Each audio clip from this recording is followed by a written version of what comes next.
lower upper or higher middle market in the maybe $400,000 to $750,000 range. Many of the people that are filling jobs at the EDC is driving or looking for that kind of product. And as you guys know, a lot of that's being built now.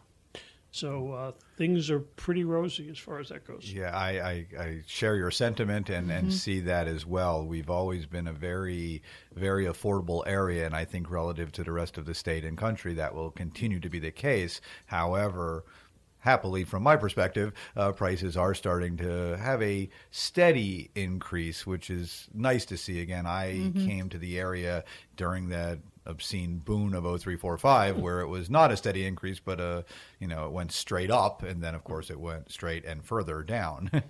So it's nice to see relative a steady affordability. incline. You're right. Our relative affordability is still excellent, and that is a factor in some of the large relocation projects we work on. They are interested. They know they're going to have to attract talent, and so they want to know that people, who are maybe living in Long Island, who are being relocated here, part of their willingness to go is driven by the fact that I sell my $1 million home, buy one for $500,000 in Brevard, it'll be twice as nice and half the amount of money. That is a very big driver of very that kind attractive. of activity. That was one of the notes I had made was with regard to relocation. So the EDC, of course, is attempting to attract business to the area. Does it get involved? Does the EDC get involved in any way with assisting with the relocation, or do they simply advise? It's not our main focus. Occasionally, on request, we have done it. We did a job fair for AAR Heavy Airlift Group back in 2011. We actually took lots of community people up there because that company made an offer to all its employees. We took realtors, we took home sellers, bankers, everybody to meet the folks up in North Carolina. We've done it, smaller versions of that, gone to California to try and assist companies to move employees. But many times they have their own people.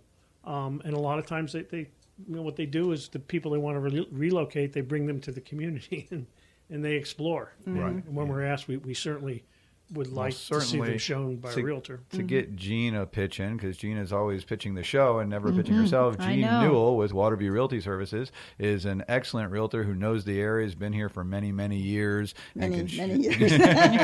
So if you're looking to relocate to the area, feel free to give Jean Newell a call with Waterview Realty Services. And Jean, why don't you give out your number, because you never do that. Well, thank you. 321-480-1574.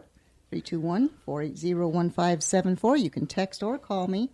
And yes, the community, I moved up here in 1981 from Broward County, and it took me the first 3 years of living here when we used to type contracts, that's how far back it goes, on a typewriter. I was always into the first BROW because I was from Broward County and I never could get Brevard County on my typewriter to work right.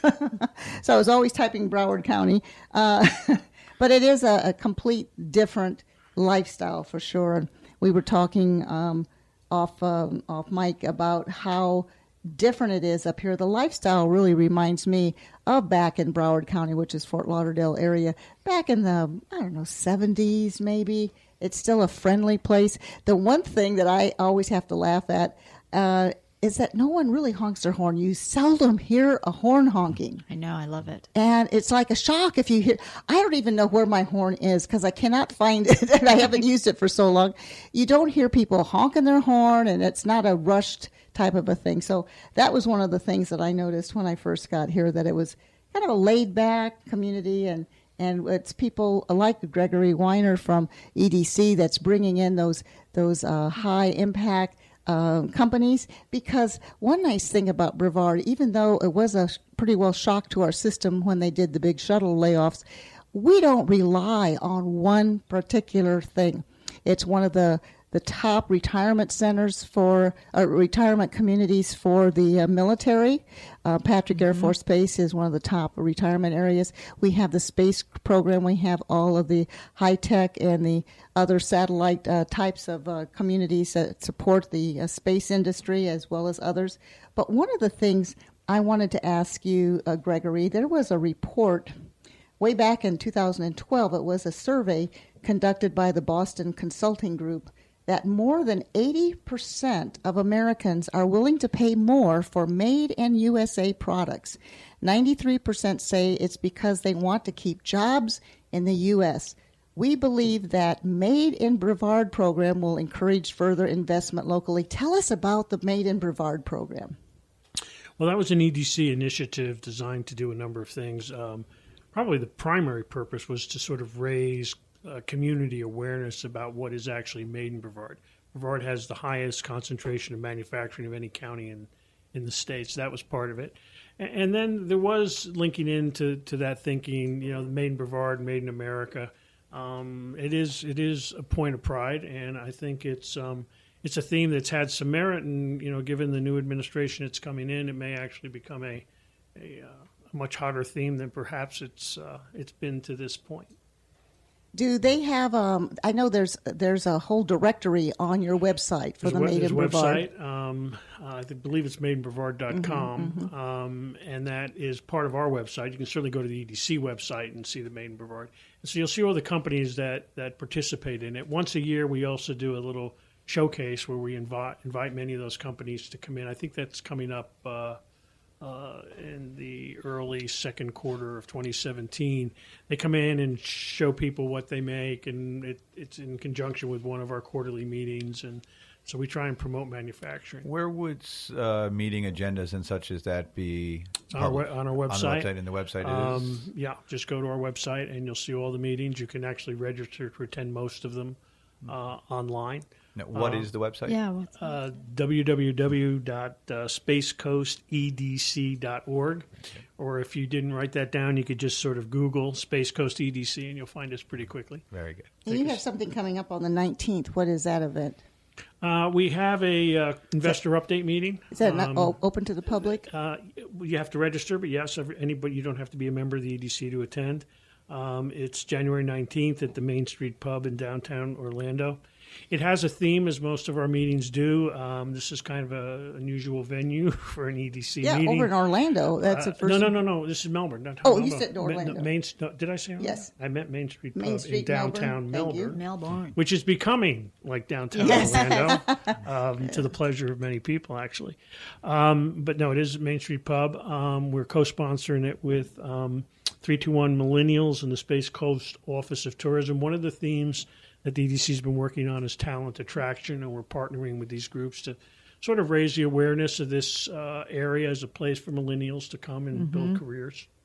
You made a comment just now that you don't have to be a member to attend. What constitutes being a member of the EDC?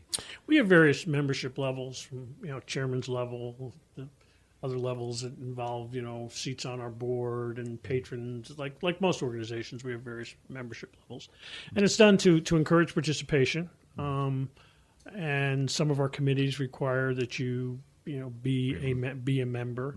We're funded through two sources. One is membership revenue, which is private from companies of all sizes, from Northrop Grumman's down to one-man attorneys and everything in between. We also have a service contract with the county to provide certain economic development services to the county. It's not exclusive in the sense that the county does economic development activities without us, but certain activities are directed by the EDC. And so that's an important part, frankly, of our revenue stream. I'll tell you what, it's a great networking group because that it is. Anybody is at your event. So if you're starting a business, you have a small business. Especially for small business, because you get, at our meeting, you can bump into, Bob Cabana from KSC or the guy who's running Northrop Grumman. You never know who you're going to see at our meetings. People that you would struggle to sort of meet. And that's part of the reason we do it. Our meetings are not all business. They usually have a social. In fact, the social element's usually longer than the business part, so people can network, meet people, build relationships, and hopefully grow their businesses. Right. How, if at all, is there a connection with the Chambers of Commerce? Partner a lot with them. There's no direct connection. I think all of the chambers are members.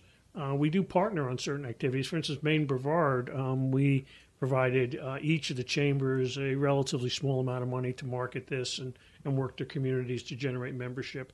Their economic development partners are in touch with smaller businesses. We have folks from the EDC who sit on some of their boards, and they're pretty active in the organization. Very good.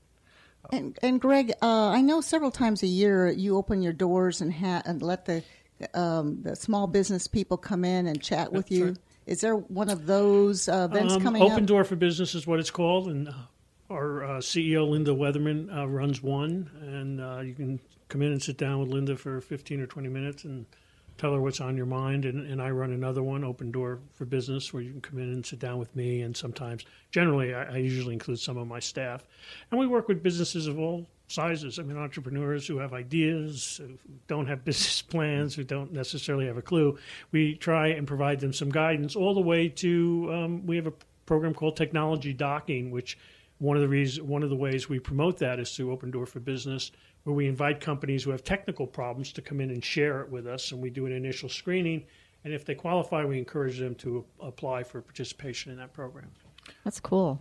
One of the things that's spectacular about Brevard County is our school system. And I know, again, part of what brought me up here is I had young children at the time I moved up here, and the school system has been wonderful and best in the state. And literally the school my sons go to has been rated the #1 school in the state. So very proud of our school system here in Brevard. Do you find that benefits in what you're trying to do, develop a business here, or does that just a side benefit to those who end up here? I think, anytime economic development decisions are never made on one single thing.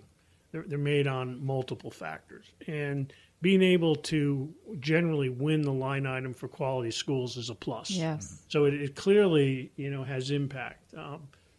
But it's one of a number of factors. And we are proud of our schools. And when we're talking to companies, we do mention the schools because, frankly, Florida's reputation as a state educationally Right. is not necessarily It's not great. as Yeah. good. Certainly Brevard not as County good is as very Brevard, good, right. and the state could use some work. Actually, Point to that quote your website, it says Brevard Public Schools is a model of innovation and excellence and one of Florida's finest districts, ranked 3rd in the state with 98% of Brevard schools receiving a grade A or B. That's impressive. Very, very impressive. Now, do you guys do anything to keep that going as far as getting involved with? We have dialogue. I mean, we do interact. We have sometimes gotten the, different projects have different concerns. We have actually worked on projects, especially for smaller companies, where the principals have children. We've invited school superintendents to sit down and meet with the people. So yeah, we do interact, and we do some educational things. There's dialogue about how we can improve the system, how we can improve the pipeline for the companies that are here, help high school kids find careers. Not everybody does get a 4-year degree anymore. It's expensive, as we all know, and quite frankly, with proper training and a 2-year degree, you can be making $70,000, $80,000 in the right manufacturing job, and as a psych major, spend the rest of your life looking for a job. Yeah. So. Exactly. Well, we know we have a lot to offer here in Brevard County. And again, we've been speaking with Gregory Weiner with the Economic Development Commission of Space Coast, from Florida Space Coast. Give out your contact information once again, so they can write that down. Well, they can certainly call me on the phone, 321-638-2000. Or they can certainly Google spacecoastedc.org, and there's a staff directory, so you can get my contact information, learn about upcoming meetings, programs, and opportunities to become involved in the EDC. We thank you so much for joining us today. And Carolyn Wolf with Certified Mortgage Planners, please give out your information once again. Okay, I'm at Certified Mortgage Planners. My license number is 268-538. I can be reached at my phone at 321-795-9103, or you can always email me at carolyn@floridalendingpro.com, and the website is the same, floridalendingpro.com. All right, and Jonathan Lack. You have so many businesses. Which one? Pick one. Well, I typically give out the Lack and Lack Chartered Attorneys at Law, but we do have Waterview Title and Waterview Realty. So any real estate needs you have, feel free to give me a call at area code 321-953-5115, or you can check us out on the web at lacklaw.com, or our new revised website of waterviewre.com. That's as in real estate, waterviewre.com. So if you're looking to check out the Space Coast, check out waterviewre.com. Thank you so much, Gregory Weiner, Carolyn Wolf with Certified Mortgage Planners, and Jonathan Lack. And we just want you to remember to join us on our Facebook page, and that's Your Hometown Solutions. So until next time,